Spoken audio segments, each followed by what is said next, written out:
Great Friday morning. To God be the glory for yet another beautiful day, April 3rd, 2020. We are in Isaiah, the 8th chapter. And before getting into it, I know there are so many theories going around as far as what's going on and conspiracy theories as far as I remember reading about the 5G, I think a couple of years ago. I can't remember the source, but they said that there would be such fallout physically on the earth. And then you hear so much about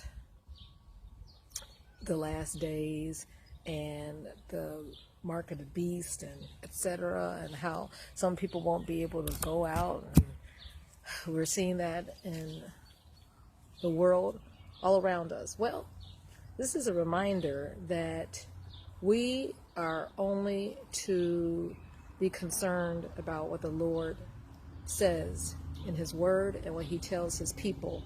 And it says in verse 11, for the Lord, and Isaiah speaking, for the Lord spake thus to me with a strong hand and instructed me. The Lord will give you instructions that I should not walk in the way of this people, saying, say ye not a confederacy. Another version says a conspiracy. To all of them to whom this people shall say, a conspiracy. It said, neither fear ye their fear. Don't be afraid of what other folks are saying now. The Lord will give you wisdom as far as making preparations to what is to come and what is here now. But it says, do not take on their fear, nor be afraid. But what you should do is verse 13, sanctify the Lord of hosts himself, and let him, the Lord, be your fear. Let God, the King of Kings, be the one that you put first and that you respect and that you stand in awe of. Let him be your fear and let him be your dread. And he shall be, in verse 14, for you a sanctuary. He'll be that haven. He'll be that protection.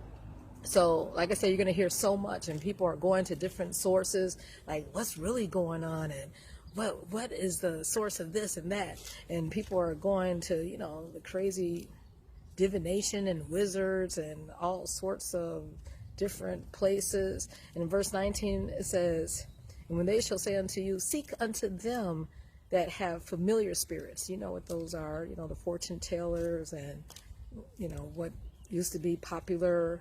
I don't know if it's still popular, but you know what? It is popular as far as still there are wizards and witches and people studying that black magic and stuff, and they're trying to understand what is going on. And unto wizards that peep and that mutter, this is in verse 19, should not a people seek unto their God? Seek God alone. For the living, why should the living, people who have life in them, go to the people who study the dead?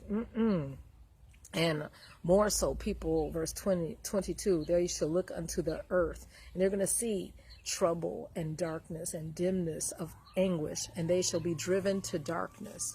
So these are similar times of what Isaiah was prophesying. So what are we, the people presently in 2020 and beyond, to do? Well, in Psalms 3, we would have gone to that chapter, and we know that the Lord, our God, verse 3, he's a shield.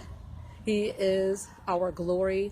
And he's a lifter of our head, no matter what's going on. And guess what? We are able to get good rest, good sleep in verse 5.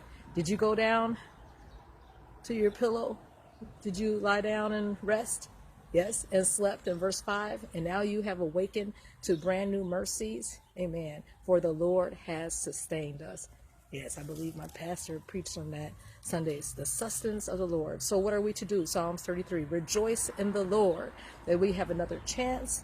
That's in Psalms 33. And we know that the counsel of the Lord standeth forever. His thoughts of his heart are to all generations. So there is no time expiration in the Bible. We're to fear his ways and love him. And verse 22, let thy mercy, O Lord, be upon us. That's our prayer today across the world. Have a wonderful day, worshiping the Lord in spirit and in truth, and looking to him as your source.